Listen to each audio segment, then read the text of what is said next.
Hey guys, welcome to the Steel City Podcast. This is episode 4, and this time we're reviewing the new Warhammer Fantasy book, Lizardmen. James is a Lizardmen player, and since he's the one with the book, he's probably going to be taking the lead on this one, and I'll just be throwing in my totally biased views on what's gamey, and what's fun, and what's suicidal. Yeah. Unlike the High Elf one, this one we're just going to basically cover all the new stuff. I think the last one may have been a bit long for some people. So we're just going to cover the new stuff, hope we keep it a bit shorter and a bit sweeter. Plus it's a bit easier for us, rather than doing a podcast marathon. Yeah. So, James, what's the army special rules that are going to come into play? Basically, the changes to the special rules, they've, a lot of the fighting stuff now is called Predatory Fighter. Stuff like the Saurus, Temple Guard, and a lot of the big monsters have this. Yeah, it's pretty much if it's not a skink. Yes, pretty much. Basically, if you roll a 6 to hit in combat, you get an extra attack. There is a downside to it though. It's like Frenzy, pretty much. You have to overrun if there's not a skink character within 6 inches. So it's a little bit better than Frenzy in the fact that you don't have to overrun. If you've got a skink character within 6 inches, you just take a leadership test. In the games I've played so far, it's not really had that big of an effect, especially with being only front rank that can use it, because it's an extra attack, you don't get supporting attacks from it. So it's not really a massive change. It does make Saurus a little bit better, but it's never really going to make a huge difference. The only time for me it's made a big difference is on the Scarvets. So I run a couple of Scarvets and Cold Ones in my army, and just generating extra attacks with them just helps them chew through units a bit quicker. Yeah. There is a bit of an internet buzz, which we might as well press on now, over the wording of this rule. Say from the off, tournament organisers universally seem to agree with the rules as written approach, which is, in the main rulebook it says that no supporting tax for an infantry model can ever exceed 1. Yeah. So essentially, if you're running a horde of Saurus, only your front row can get this proc, this predatory fighter. I've got to say, I've played 2 games against a horde of Saurus where we've just said, let's assume that it was intended that the whole thing will get predatory fighter, and I've 20-0'd those games. Yes. It really hasn't made that much of a difference, and in the long run, I really can't see. I think that's how it is meant to work. Now, I'll touch back on this when we get to the rare section, because there's a new monster which could make that interpretation really, really good. So I guess we'll stop back on this one later. Yeah, I agree with you. I think the intention was for it to be the entire unit, but even if it is just the front rank and stuff, either way, it's not a big difference from the way I've played it so far. It's not a big effect. The only other change in special rules is aquatic, and basically the only difference is now you get an extra -1 when they're in some water. Which is pretty cool if tournament organisers ever used rivers. Yeah. It seems to be a thing in tournaments that no one ever puts a river down and no one ever puts any walls down. There's a fair few walls, but you never really see much water or marshes and stuff, so it's not a big change. It's nice when it's there, but you don't really play for it. Good for friendlies and good for fluff. It's another one of those things that's crept in that's really good for fluff. Yeah. Let's go straight on to the characters then. So one of the big changes is to the slant. Before it was 275 points, it's now 300 points. It can still be your BSB and your general as before. A lot of the disciplines have changed as well. It can still take all the Lords of Magic if it wants to. Still choose whichever one it wants. It also has now one of the disciplines lets you take all the signature spells, which is nice. That's what I've been running quite a bit lately. And you can also now be a Lore Master of High Magic. Yeah, gone. An important one which is missing. What's missing? The reason why I had was Lore Master of the Rulebook laws has now disappeared, which is quite huge, I think, because I always found Lore Master of Life Magic was terrible because it just gave them so many spells that was too difficult to stop. So if they want Lore Master now, it is just High Magic, which is still fantastic. As I'm sure James will touch on in a moment. They've lost, the big reason for my haha, they've lost Focused Rumination also known as that extra dice every spell. And it lessens how powerful their magic phase is. I think you'd have to agree there.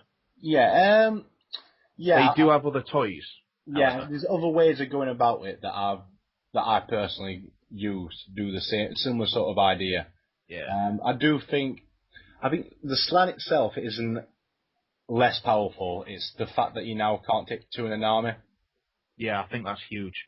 Yeah, And brilliant and needed. I think yeah. I must slans admit, should be a it didn't make fantastic sense. caster. It didn't make sense for you to have two in an army when even in the fluff, they only ever come out in dire need, and you could have two in pretty much a skirmishing sort of army. So. Yeah. I'll just cover the disciplines quickly. Basically, only the ones that you'll see more often than not. They've got a discipline that lets you re-roll your first spell attempt. I've seen a few people use that one. One of them that I use is you get an extra 2 dice when you channel. Which is brilliant. That's 30 points. I usually combine that with the channeling staff out of the rulebook as an arcane item. I don't think that's just you that does that now. I think that's going to be quite Popular. Everyone's going to have that one. So you basically get 3 dice channel and a 5+, so that's quite nice. Some of the other ones, I would say before, for 30 points you can take all the signature spells. That's another one that I run.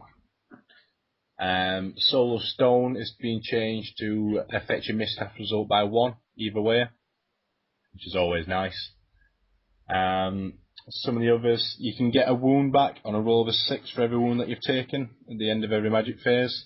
One of the last ones as well, you can make your slant ethereal and unstable now. So it's a slight downside to how it was before, and you also can't join units. That's another one that I still run though. That's pretty much it for the slam relay. Nothing else much has changed for him. What are your thoughts? Obviously, we've heard your thoughts, Asen. I think it's huge that I think it's huge that they've lost certain disciplines. I'm quite happy to play. I was always quite happy to play Lizardmen, but it was always with a little grumble that they got so many spells and it was so hard to stop their magic phase. Now, I think they've been brought more in line with the 8th edition power curve. I don't think, even with the channeling combo, that's 45 points for that. And in theory, you're probably going to get one dice extra a turn. Sure, you could get 3, and it has happened, but it's also happened that you get none. And so, unlike Focused Rumination, it's not guaranteed, and it is just as expensive. But if you look at all the books, a lot of races, there's only Tomb Kings now, which I believe have an item which gives them plus extra magic dice in the form of the casket. You know, High Elves lost the Banner of Safaray, so I do think that's something they are trying to lower. I think it's perfectly balanced, the slan now. I think it should be that if you want to take 2 slans, you're not going to get any toys on them. Yeah, I've tried the 2 slans a couple of times. I personally don't think it works anymore.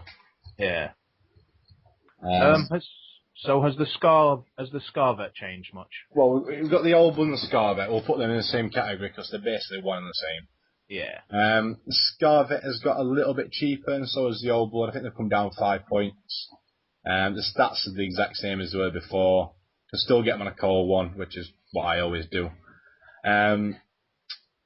Really, the only thing that's really happened is Approach a Fighter probably makes them hit a bit harder, but they're a bit less controllable. But right. To be honest, they're still the killing machines that they were before. The Old Blood is a lot. I think it's 60 points more than the Scarvet, and for that you get an extra wound, an extra weapon skill, and extra attacks. It's quite expensive, but the extra 50 points that you get for your magic allowance does open up some options. But that's pretty much it for them. Nothing really much has changed. Skink Priest, they now have access to the Lore of Beasts as well as the Lore of Heavens. Which is huge. Yeah, I must admit, I think a lot of people are reading needed. a lot more into it than what it is. It's still, a lot of people are taking it just for the wild form, and it's a very expensive spell to cast, but it's nice just to have there as a backup spell, where when you need it, you can throw lots of dice at it. The vassal rule has changed for them as well now. Basically, before they used to be able to channel magic missiles through themselves. Basically, the slang used to cast a magic missile, but it used to draw the line of sight and the range from the skink priest. That's now changed, so you can also do it with direct damages. Which is fantastic. Shades! Yeah, anything like that can all go through that. Anything that's a direct damage spell can go straight through him, so it does open up a lot more options. Plus, obviously, like I was saying about Predator Fighter, having the Skink Priest in and around your Predator Fighter units helps keep them a bit more controlled. Then, last you got Skink Chief. To be honest, nothing much has changed with that, apart from the Predator Fighter one. We've also got access to the Ripidactyl mount, but we'll cover that when we get to Ripidactyls. Yeah. Nothing much has changed for that guy. Moving on to Core. Saurus Warriors. Exact same stats as they were before. I think they've come down a point as well. Free spears as well. Yeah. And obviously they've got the Predator Fighters, so they're a bit more killing in combat. Personally, I still don't like them. No? Don't think Strength 4 does enough for you. And Initiative 1 is a pain in the bum against a lot of armies. Yeah, I agree. But they are very good at soaking up the damage. They're a nice way of getting a lot of combat res. They don't die quickly with toughness 4 and a 4-up save, so... Because you are some people using, just doesn't suit me personally. What do you think, Saurus? I actually still like him. I still think that even with Initiative 1, they're still one of the best core units in the game, you know. I think, especially when we cover the special choices and the new monsters, I think that Initiative 1 can be overcome. And when we cover their magic, I think it can be overcome. In which case, you've got, to say they've got 2 attacks, 2 Strength 4 attacks, and you can hoard them, and you can spear them, you can get a hell of a lot of Strength 4 attacks on a tasty-looking unit. Sure, they're 25 mil, and sure, they're never going to go toe-to-toe with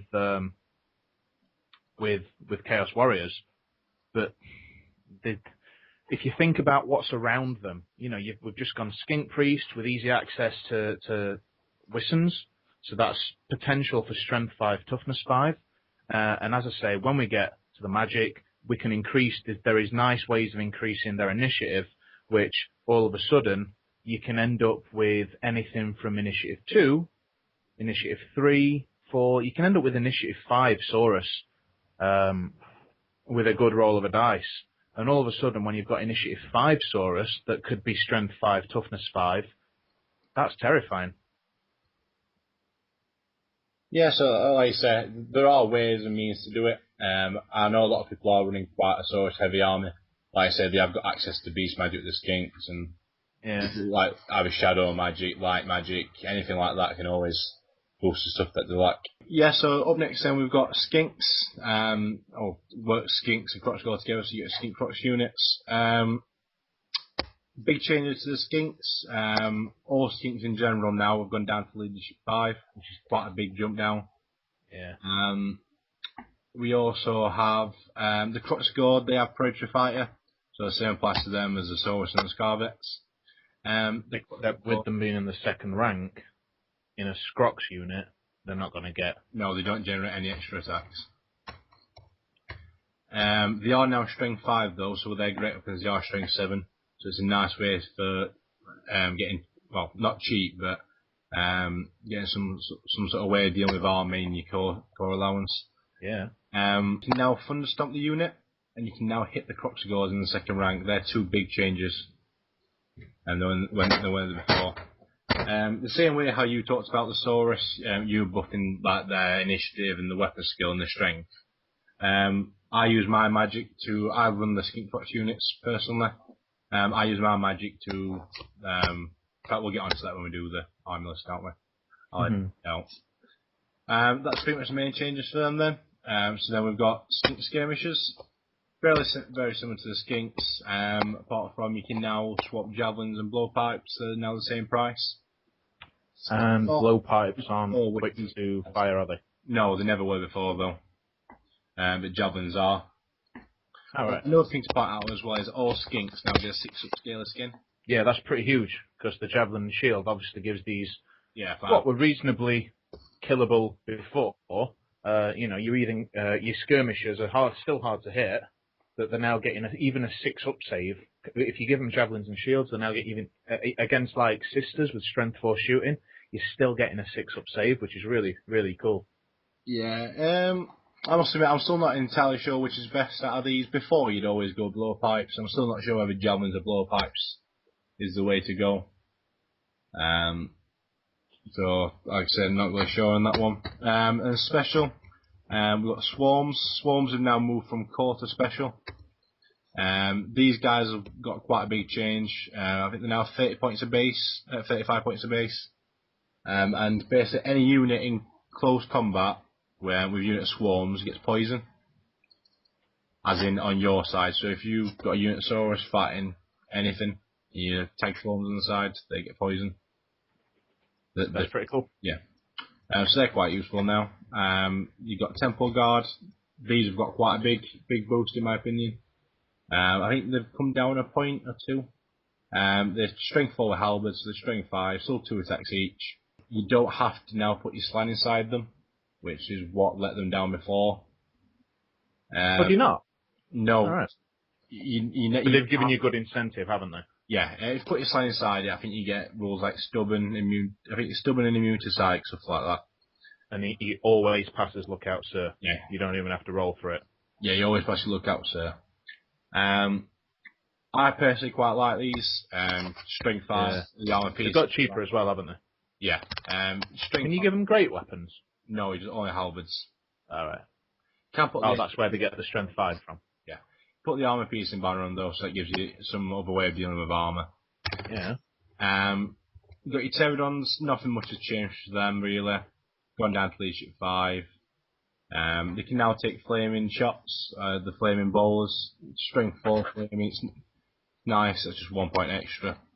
We've got an entirely new unit. These are the Ripidactyls. They're basically like a combat version of the Pterodons. I think the mounts, they're strength 4 or strength 3 armor piercing. Yeah. You've got these little toad markers. Basically, you pick an enemy unit at the start of the game. If a unit of toad, a unit of Ripidactyls is fighting that, instead of getting frenzy, which is what they normally have, they get frenzy, but it's D3+1. You can pump out lots of attacks. So they're quite nice. I can see a few people trying to run these. Stegodons, these have got quite a big boost, actually. You can now take some of the upgrades, or like D3 wounds on your impact hits, which is very nice. What else have they got? They've got sharpened horns, which I think is devastating charge, so you get extra attack when they charge. Basically, these are your guys that are going to run in. You've still got stubborn as well, so you can run in, hit something, do a lot of wounds when you charge, and then just sit there and let something else flank in your next turn. I quite like them, they're quite useful. The Stylodons, these are another new unit. Not a combat sort of monster, I think it's only 3 attacks at strength 4. Got a 2-up armor save though. And if you attack them in the rear, you get a strength 10 attack. Well, one of the attacks is replaced by a strength 10 tail attack. That's quite nice. They also have no flanks of rear for combat res. So I can see a lot of people just walking these guys backwards. You can also get sort of like things to put on the back of them. So you've either got the Arc of Sotek, which basically creates new swarms within 6 inches, and does like a 2d6 strength 2 poison attack, sort of shooting attack. And then you've also got the the Solar Beam. This is quite a nice bounce spell actually. Basically 3+ a cast, and then you roll a dice on the table. I think 1's D3 strength 3. These are all flaming attacks. 2's, I think 2 and 3 is D6 strength 4, something like that. 4 and 5 is 2d6 strength 5, and then on 6 it's 2d6 strength 6. And I think then you reduce the enemy to weapon skill and ballistic skill 1, or is it decreased by 1, something like that. Yeah. These are quite cheap, only 100 points, so they're quite cheap. Any thoughts on the specials? I think the specials is where the fun is in Lizardmen, to be honest. And it's where you're really going to see the differences between lists. Everyone's going to take a tricked up slan. The core you are going to get people. Okay, you are going to get one huge difference. You're either going to have Scrox people like yourself, or you're going to have the Horde of Saurus people. Either way, you're going to get the sprinklings of skink skirmishers. The specials. First, you mentioned the Razordons. I don't like them. I think they're really crap. End of the day, they've got Frenzy, and they're only toughness 3, and their leadership 5. I mentioned sure, it's cold-blooded. The Ripidactyls. You what, sorry? The Ripidactyls, not Razordons. There we go, sorry, Ripidactyls. Jumping ahead. Yeah, the Ripidactyls, they're toughness 3, so anything combat-worthy is going to shred them. They're not high enough initiative for their purpose. They're designed, I think, as a mage killer. You know, you pop the toad in the mage bunker, charge them in. They've got killing blow? Yeah. Yeah, but are they going to get to strike? Well, it's not like... The skinks are initiative 4 on top, but they haven't got killing blow. Yeah, I think they're quite nice, almost like redirects. Fairly expensive redirectors, but... Are they redirectors, though, because you can't flee? No, you put them in front of a unit, they have to charge to get rid of them. Oh, okay. Kill them, then you can put the attacks on a character, try and kill and blow a character. I can see a use for them. I guess. Yeah. There's a use for them, but I think Pterodons would do that job better. Yes. Still. And I think you'd have to have more than one unit of them. I think give them 2 units of Ripidactyls, and then you can put that little frog in 2 different units. It just gives you more targets of opportunity. Yeah. But overall, I'm not that keen on them. Having played a game the other day, they failed the charge, and I just flanked him, and it ruined his lines.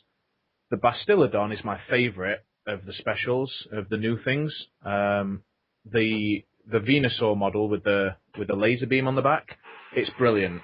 Okay, it's a bounce spell on a 3+. You then roll a dice, and on a 4-up, you get, I believe, 2d6 strength 5 hits. No, that's the egg you're on about. Oh, okay. On a 4-up it is 2d6 strength 5, but on a 6 it's 2d6 strength 6, and then there we go. Skill and stuff like that. Yeah. And it's one of those things, kind of like the Tazim Schlor for Chaos, where because you know it's random, and if they're sensible, they're going to throw just one dice at it at the start of the phase. You then have to think, well, crap, if I want to dispel it, I can't just throw one dice because I don't want to take that risk of failing to dispel and losing my dispeller for the rest of the phase. So you have to throw 2 dice. So there's that gamble. If the Lizardman player casts it, then they can essentially get you 2 dice down in trying to dispel it. Because while it can be crap, there's that risk. If they're aiming it at your toughness 3 high elf bunker, that it's going to shred it, which happened. And I just think it's really good. It does have a slight issue in that it's still only to all the new Lizardmen monsters. They've come out and they've got really crap toughness. It's toughness 5, but it's got a 2-up armor. And that's meant to make up for it, but the problem is, in the current meta, death metal's just everywhere. And, you know, I took one off turn 1 the other day with a boosted Searing Doom, and that probably didn't leave a very good taste in my opponent's mouth. I do think they're great, and it's the buff that's important. So when I said I liked Saurus Hordes earlier, everything within 12-inch or 6-inch, I forget which, gets +1 to its initiative. So that initiative 1 Horde of Saurus is now initiative 2. If you have 2 of these in there, they're initiative 3. Yeah. Now, bear in mind, Lizardmen can use high magic now. So with Hand of Glory, you're talking, if you've got 2 of these, they're initiative 3. You can cast Hand of Glory on there and end up with initiative 6 Saurus. But even if you only roll a 1 on the D3, initiative 4 Saurus, which is usually good enough to go toe-to-toe with most things. Yeah, I must admit, I think this sort of combo works better on Temple Guard, because already got the more killing aspect. Yeah. You can see you running, if you want to run the Temple Guard, almost like a Death Star almost, I can see you taking a couple of units of these and high magic, and you're trying to buff that one unit. I think Temple Guard's the way to go rather than Saurus. Yeah, okay. What initiative of Temple Guard is standard? 3? 2. Wow. 2. Okay, yeah, so straight away with one Bastillodon, you're looking at initiative 3, which is nice, yeah. Okay, the other stuff then. The swarms. I've not seen anyone use them, to be honest. I've heard things on Twitter that it's great. I think if you're going to have swarms, again, you need to back it up with the Arc of Sotek on your Bastillodons, and I don't think that's a sound investment in points. No. Also, I can see you just taking a unit of 2, or maybe 2 units of 2. Yeah. They're cheap enough to be redirected if need be, and poison on a 6+ for a unit's nice, but I think when we come to talking about lists and stuff, we find it's hard to squeeze points in. You can run out of points fairly quickly. Yeah, and let's think. That's what everyone's found really. My favourite probably has to be the Lizardmen Stegodon with the Eye of the Gods. I think it's fantastic. Gives everything within either a 6 or 12 inch. I can't remember again. Adam. You are sorry? That's the ancient. We haven't got to that one yet. Oh, is that the ancient? Oh, well, the Stegodon's still pretty sweet. Now that you can give it, a lot of the monsters in the recent books have been sort of given the Storm of Magic upgrade styles. So like the High Elves, the Eagles could get Swift Stride and Armor Piercing, or the Stegodon can get extras for devastating charges and stuff. And I think they're well worth its points. But I guess, that's not the ancient then. My favourite would actually be the Cold One Riders. They've got a nice little stealth buff. They've got an extra attack, and they get the Predatory Fighter rule. Yeah, it's just the cold ones that get an extra attack, not the actual guys on top. But yeah, they get the Predatory Fighter. Why would the guys on top not get it? No, they're Saurus. 2 attacks is normal. Yeah, but they're Saurus, aren't they? Yeah, but they had 2 attacks before. Oh yeah, sorry, yeah, that's what I meant. Sorry, but they'll have Predatory Fighter, won't they? Yes. Yeah, that's what I was referring to. Sorry. Yeah. Also, I didn't cover. There's not much really changed for the Saurus Cavalry. They come down a couple of points, but I think if you buy them spears, it's an extra 4 points a model. I think it actually works out almost more expensive than before. Yeah. I don't think they're as good. All right. And you can't. I think one thing that lets them down as well is you can't take a magic banner. If you could take a magic banner, then I could see you running maybe like a unit of 5 with a flaming banner or something like that. But all right. there's very limited uses for them. I guess it'd be a nice bunker for a chicken Scarvet or Yeah. a BSB Scarvet. Yeah, I've considered taking a unit of 5 or 6. It's like for a look at, sir, and then you look at it and you're like, I could take 1 or 1.5 Scarvets for the sake of it. And yeah. Moving on to rare then, so another new unit, we've got the Troglodon. To be honest, I haven't really seen much of this one myself. Nope. It's got a shooting attack, strength 5, just D3 wounds. It's poisoned and quick to fire, something like that. You can also, it's got a skink on the back who can, I think it's for 15 points, can channel. That's pretty much it. This guy also, I think it's within a 6-inch area. Once in a game, you can make anything with Predator Fighter, make the Predator Fighter work on a 5+ rather than 6+. And that's the only reason people are going to take this. Yes, pretty much. So we're now at that point right at the beginning where I mentioned when we get to the rares, I'll come back to this. The big debate regarding Predatory Fighter kind of hinges. This monster, if it does get ruled that the Horde, that every model gets Predatory Fighter, that all of a sudden makes taking double Troglodons really, really cool. Because all of a sudden you're going to have this Horde of Saurus that's proccing on 5-ups. Whereas right now it's good, but it's not must take. What do you think? Personally, in my style of armies, it's never ever going to fit in, so I'm not taking enough of Predator Fighter. I think if you are running a lot of stuff with Predator Fighter, I can see you taking it, but even then does Predator Fighter have that much of an effect on the games? 5+, do you reckon? But only for once in a game. But it's for that crucial combat, isn't it? Can you roar on your opponent's turn? Yes, I believe so, yeah. But it's just for one combat phase. I'm not sure about it yet. Next one then, we've got Salamanders. These have got quite a big change, actually. Oh, man. I was so good about these. Yeah, before, they had a template. Basically, it shoots like a flame cannon. It used to be strength 3, but -3 to your armour. It's now changed to strength 4. It still causes a panic test for doing a wound. And that's why I was so gutted. Yeah, but you now can't march and fire, which is quite a big change, because before they were quite manoeuvrable. You could get into fit in round little gaps and fire with flames to put down the flanks of units. Still good, I just think you get 1 turn less shooting out of them than before. And also the targets have now changed from rather than being aiming at cavalry, you're now aiming at big blocks of units. Yeah, basically. Well, when they first got released and I realised that they were down, that they'd had a buff in strength but lost the armour piercing and lost the panic in the wording of the text, I thought, oh, that's fantastic, because they were so overpowered.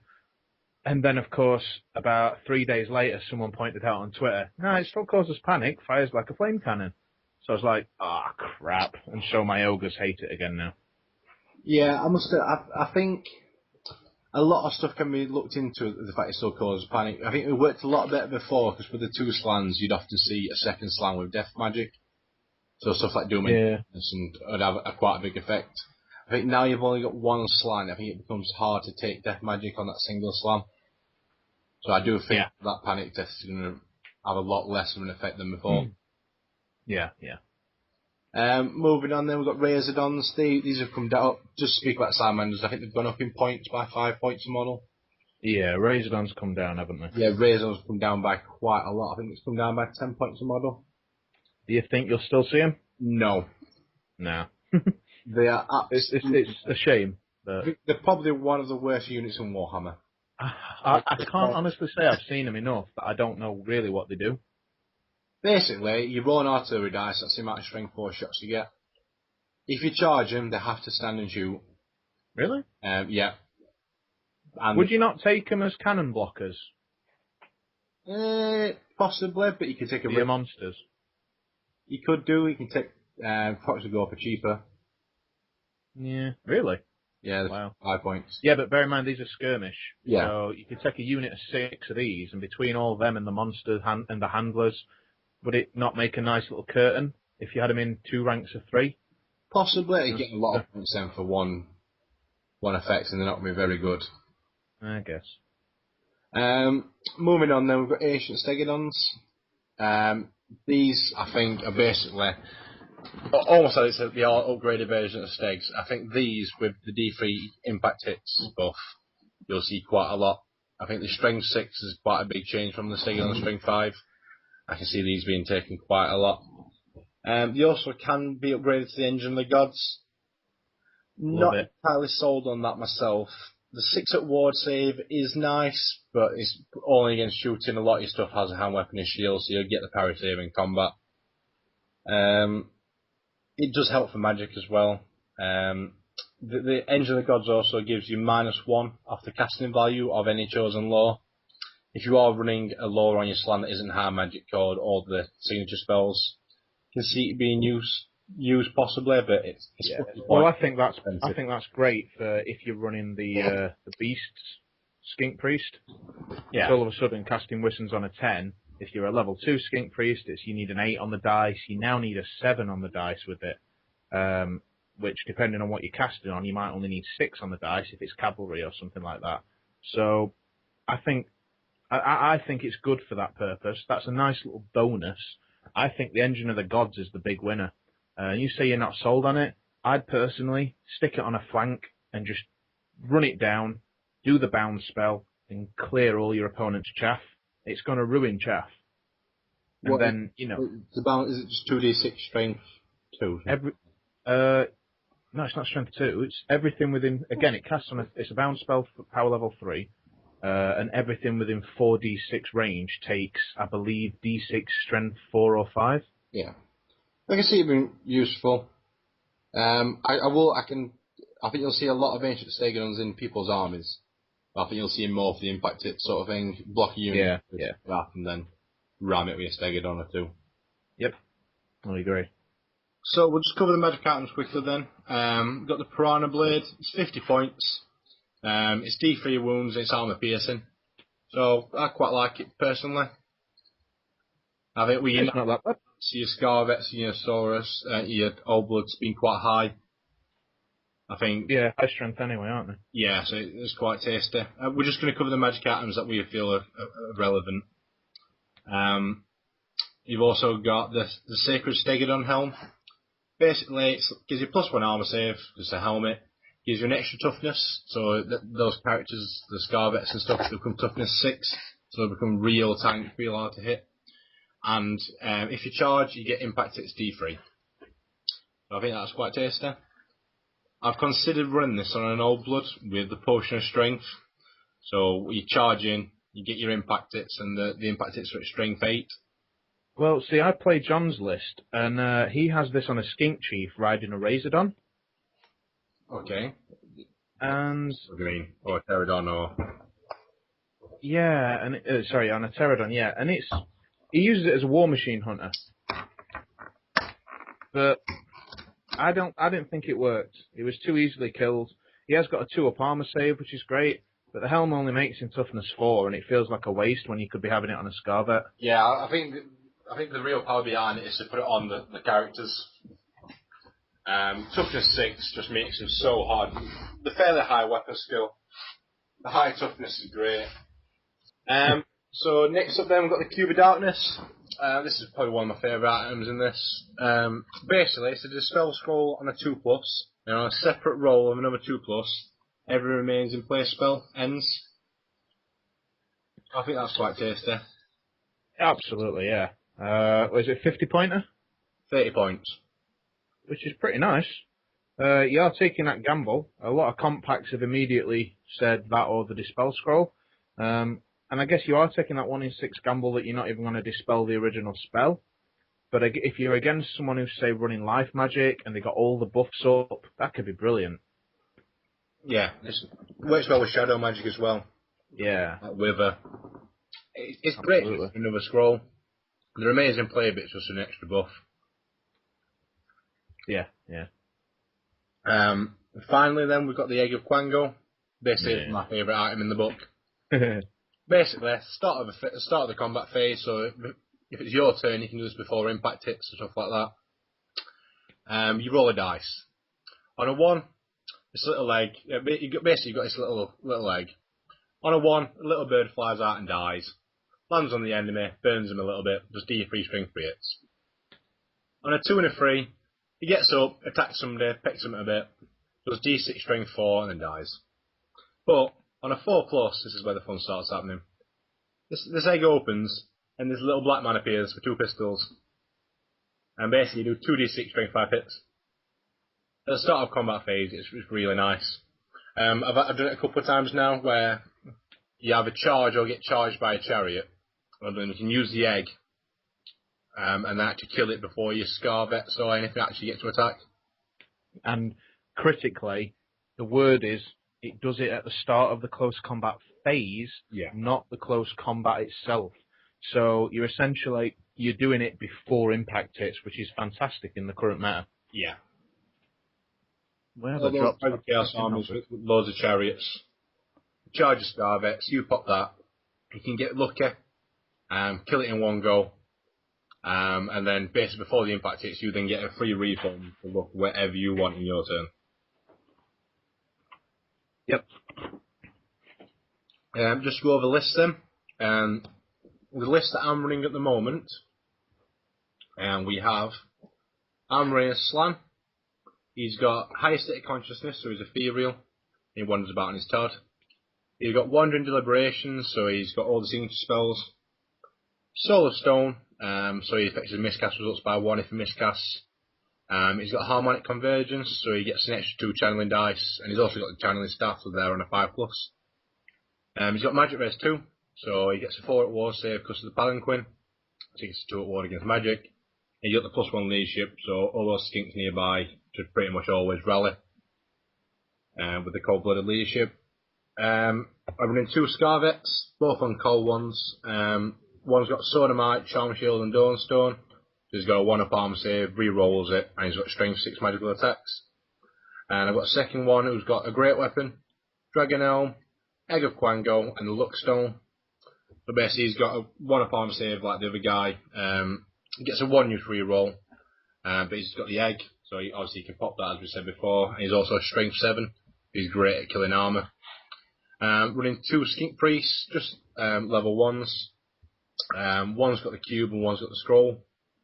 I'll come into a bit why I've took them. And then I've got 2 units of skinks. I've got, well, 2 units of skink cohorts, 24 skinks in each, and 3 Kroxigors. Got full command. Basically, they're there. You've got the Koch score for the anti-armour. It basically is cheap ranks. The way my army plays, these are great because you chuck them in late game. You're going to be steadfast for a while, and they're basically there not to die. And then you've got 18 skink cohort. These just got a musician and a champion. They're there just for a bunker for the skink priests. And then I've got 4 units of skink skirmishers. At the moment, I'm sticking with blowpipes, just for when you do get that perfect chance to do the multi-shots, you are pumping out a lot of shots from a very small frontage. Moving on, I've got 2 units of pterodons. I've given the flaming bowlers, so yeah, I've got flaming shots, but it's nice for stuff like hell pits or hydras, just to pop that wound off if you get lucky, and then your skinks can jump in on it, and then try and kill it in one go. Then running 2 single salamanders with the extra crew. The extra crew is there just basically for if I do misfire, I'm not going to eat all the crew in one go. And that's pretty much it, really. The idea behind my list is pretty much early on in the turn, early on in the game, moving the skink skirmishers up, try and clear all the chaff with the poison shots. The slam's going to pumping out quite a lot of magic missiles. You've got your Searing Doom for armour, you've got your Fireball, Shems, just there just to basically keep stuff at bay. We've got the 2 Scarvets will be running around, basically pick on a unit and try and go through a unit quickly. The 2 Skink Priests are basically there for when I get to in my sort of list, we're probably going to face combat about turn 5 or 6. Hopefully by then I'll whittled units down by magic and shooting. They're there basically to team up with the Slan to basically cast a Ice Shard Blizzard. So basically just spamming the -1 to hit. So the skinks that are only weapon skill 2 normally get hit on freeze by most things. If you can then make them hit on about like 4s or 5s, and if you get lucky with, you can use like Ice Shell Blizzard or Miasma from the Slam. Make them hit on 6s then. It's very hard to get the combat res. And when you've got 3 ranks, 3 ranks and a banner, and then you've got the Crocs to go behind, who are going to do quite a fair amount of wounds with strength 7. It can very quickly turn into those combats that you should easily win. So you can be running away and chasing you down. And that's basically the idea behind the list. If need to, I can tie up units by double fleeing all the skinks and the pterodons and the salamanders. Basically, I've got about 8 redirectors in the list. So if need be, I can just keep units out of the game. And just feed points. And that's basically the idea behind that sort of list. Well, as someone who's played that list, I think I played it with my ogres, and I've made an ogre combat heavy ogre list, and got absolutely smashed by it. For those exact reasons. I mean, ogres are a good matchup for Lizardmen anyway, but I don't want to take away from you. You know, it's good magical play. The way you used it, you know, with Ice Shard, it's just whenever you make ogres harder to hit, make it so it's harder for ogres to hit, it's always going to end up better for you. Yes. Do you think the new book then? From my experiences, as I say, I got smashed 20-0 by you with ogres. Yeah. And then with my high elves, I played John at Warhammer World, and he had a very monster mash list. And that was, I can't really say that one is as it is going to be, as he was trying out all the new monsters and stuff. Because ended up being a 12-8 or something. And then I played him recently. He's got his head around it, and that was a complete 20-0 drubbing. Yeah. You know, and he's not exactly, he's not a tournament player, but it's definitely an interesting book. Do you think it's changed any of the Do you think any of the favourable matchups that Lizardman players had in the past have now become unfavourable, and vice versa? Is there anyone who before you thought, I'm dreading facing them, but now I can stand a chance? I think stuff like the demons and vampires before was quite a good matchup because you had lots of redirectors. I quite often took double light magic on both slants, so you can put out lots of banishments, or you take light and death. You can start trying to threaten the vampire lord and all the characters, and then they have to either decide to stop the death magic, or you get the combat boss on the light magic. I think that one's swung in the opposite favour now. Okay. I think, I played Darren Parks at the little team event that we did. That was quite hard work, just trying to get any points out of that. I think, on the reverse of it, I don't think anything that was bad before has now become good. I think it's literally just those two. I think basically what's happened is, I think the build that you had before with the lots of redirectors and lots of poison shots, I think that will still be the optimal style of build. I just think that's become a little bit more toned down a bit. I say it brought it back in line with the other books. I do think the one thing they do struggle with is armour, unless you set your army up to deal with it. Very easy to overlook. When you write your army, it's very easy to put in like your Saurus, your units of Skinks, your Slan on high magic, a couple of units of Salamanders, Pterodons, and then by the time you've got your 2400 point army, you've got no way of dealing with any sort of armour. I think Do you think though, we've not mentioned, I don't think the high magic attribute for Lizardmen is different to that of the high elves. Yes. So whenever you cast a spell now, if it's a high magic spell at the end of the magic phase, you can basically get rid of that spell and re-roll a basic rule book law of your choice. Which I find you're going to get one spell off. What I've been seeing is people casting Arcane Unforging on turn 1, and then blasting, and then swapping it for Searing Doom if you're against a cavalry army, and instantly then you've got some great buffs from high magic, and then you're looking at Searing Doom. Yeah, also mate, one thing I have looked at is taking the lower mass of high magic. I've just found is the spells that I find that I'm needing from my army are all the same spells what I do anyway. Yeah. So it's rather than having to wait a turn or two to try and get them spells, I'm best off having it start off with. But near enough, every other Lizardman player I've seen has taken the low master of power magic. Just because it does offer you the flexibility. You don't take so much for the actual high law, you're taking it more for the fact that you've got your 8 spells and you can then choose whatever you want. Yeah, well that's the thing, I mean, because you've got those 8 spells, you're likely going to keep Soul Quench because it's so good. You're likely, depending on your opponent, if they've got a lot of buffs and hexes, going to keep Drain Magic. Fiery Convocation's great for destroying hordes, as is Tempest. But Tempest is a really nice low cast one, which might not draw dice out, which will enable you to get the spell that you want. And Arcane Unforging's terrifying. So I actually think there's some really good. I would, if I was a Lizardman player, I would absolutely go for Law Master of High every time.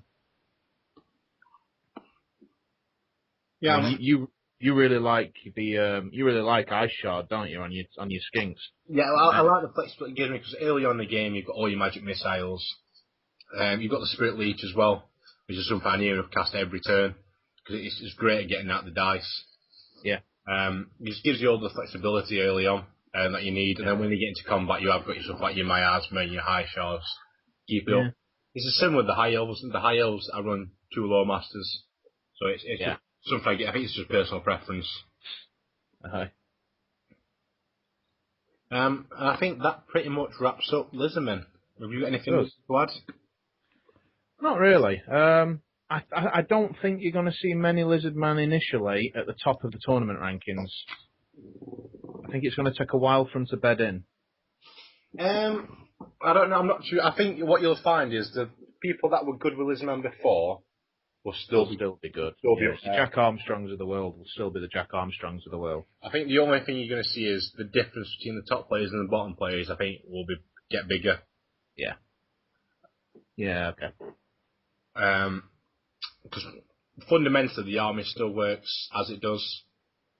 Obviously, the drop in leadership's a bit of a spray in the works sometimes, but if you play it properly, you can flee into your leadership bubble and keep stuff generally nearby Islam, and then the full-on skink fleeing army can still work. Yeah. Okay. Right, well, I think we'll call it a wrap there then. I think we'll speak to you guys next time. I'm not entirely sure what the next show is going to be about. It probably will be a Clash of Swords review, because we're setting off this weekend. Cardiff, boy, Yes. Stuart sent me the picture of the hat that the loser has to wear every round. Sorry, what? So you down to the ground. I think Stuart sent me a picture of the hat that the loser of each round has to wear. Oh, God. I think it'll suit you quite nicely. Yeah, I'll probably be wearing it.